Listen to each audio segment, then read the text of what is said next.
सुमन वांचुक विश्व का जाना पहचाना चेहरा, समाज सेवी, विज्ञान और प्रकृति को जानने वाला व्यक्ति। लगभग 20-21 दिनों से भूख हड़ताल पर बैठा सुमन वांचुक पूरी दुनिया और मीडिया का ध्यान अपनी ओर खींच रहा था, जिसके लिए सरकार पर दबाव बनाने के लिए अमेरिका से पत्र लिखा गया। सरकार सुमन वांचुक से बात करे क्योंकि उनकी जान को खतरा है। लेकिन जानते हैं सुमन वांचुक पर क्या गंभीर आरोप है? इस पूरे मामले में सबसे बड़ी चौंकाने वाली बात तब आई जब लद्दाख के डीजीपी एच.डी. सिंह जामवाल ने सार्वजनिक रूप से सवाल उठाए। उन्होंने वांचुक की पाकिस्तान यात्राओं का हवाला दिया और उनके विदेशी एजेंसियों के साथ में संबंधों पर भी चिंता जताई।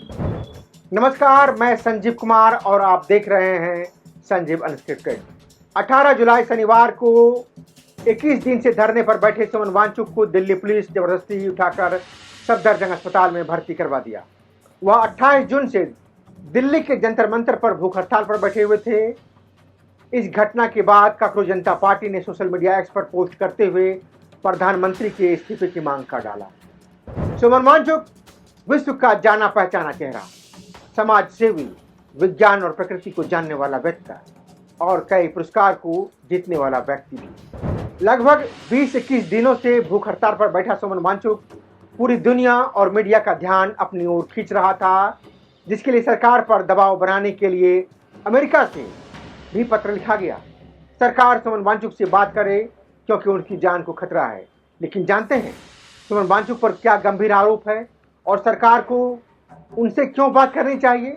लद्दाख की बर्फीली वादियों में एक आइसमैन के नाम से मशहूर सुमन वांचुक का नाम शिक्षा और पर्यावरण के क्षेत्र में सम्मान से लिया जाता था, लेकिन आज वही नाम राष्ट्रीय सुर्खियों में एक बड़े विवाद का केंद्र है। उन पर लगा एनएसए यानी राष्ट्रीय सुरक्षा कानून और डीजीपी द्वारा उठाए गए उनके पाकिस्तान कनेक्शन के सवाल आखिर सच क्या है? क्या यह एक जन आंदोलन का दमन है या सुरक्षा के लिए कोई गंभीर खतरा?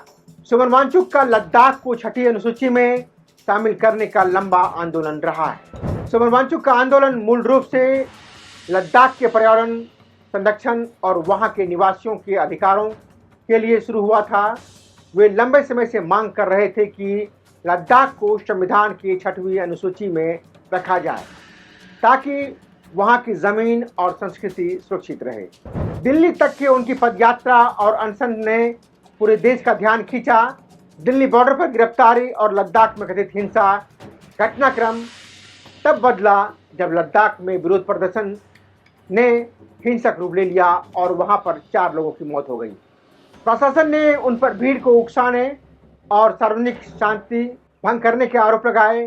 गिरफ्तारियों का सिलसिला शुरू हुआ और जल्द ही बात केवल कानून व्यवस्था से बढ़कर राष्ट्रीय सुरक्षा कानून पर भी आ टिकी। इस पूरे मामले में सबसे बड़ी चौंकाने वाली बात तब आई जब लद्दाख के डीजीपी एच.डी. सिंह जामवाल ने सार्वजनिक रूप से सवाल उठाए। उन्होंने वांचुक की पाकिस्तान यात्राओं का हवाला दिया और उनके विदेशी एजेंसियों के साथ में संबंधों पर भी चिंता जताई। Hi friends, I'm here in Islamabad attending the climate change conference Breathe Pakistan organized by Dawn Media in Pakistan. सुरक्षा एजेंसियों का कहना है कि लद्दाख एक अत्यंत संवेदनशील क्षेत्र है।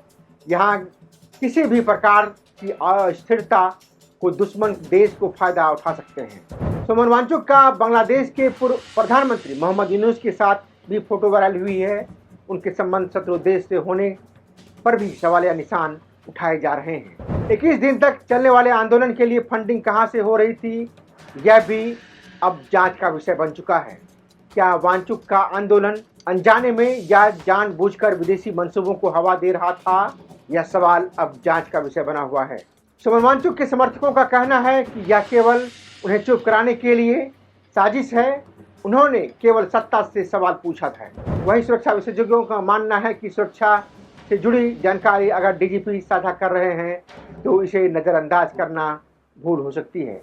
निष्कर्ष यह है कि सुमन वांचुक का भविष्य अब अदालत और सुरक्षा एजेंसी की जांच पर ही निर्भर करता है। एक तरफ पर्यावरण का मुद्दा है तो दूसरी तरफ राष्ट्र की अखंडता और सुरक्षा का भी मामला है। यह मामला हमें याद दिलाता है कि सीमावर्ती राज्यों में जन आंदोलन और सुरक्षा के बीच एक बहुत पतली रेखा होती है। क्या वांचुक एक साजिश का शिकार हैं या डीजीपी के दावे ठोस हैं। जवाब समय और सबूतों से मिलेगा। वर्तमान में सुमन वांगचुक जंतर मंतर पर दिल्ली पर एनटीए परीक्षा में कथित अनियमितताओं और शिक्षा प्रणाली में जवाबदेही की मांग को लेकर के कांग्रेस जनता पार्टी के साथ में मिलकर के आमरण अनशन कर रहे थे। उनका यह आंदोलन 21 दिनों से जारी था, जिसके कारण उनकी सेहत काफ़ी गिर रही थी।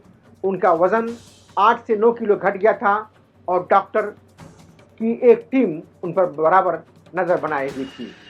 उनके समर्थकों और कई सामाजिक कार्यकर्ताओं का तर्क है कि वांगचुक एक जन आवाज़ है और उन्हें दबाने के लिए सरकारी तंत्र का उपयोग किया जा रहा है।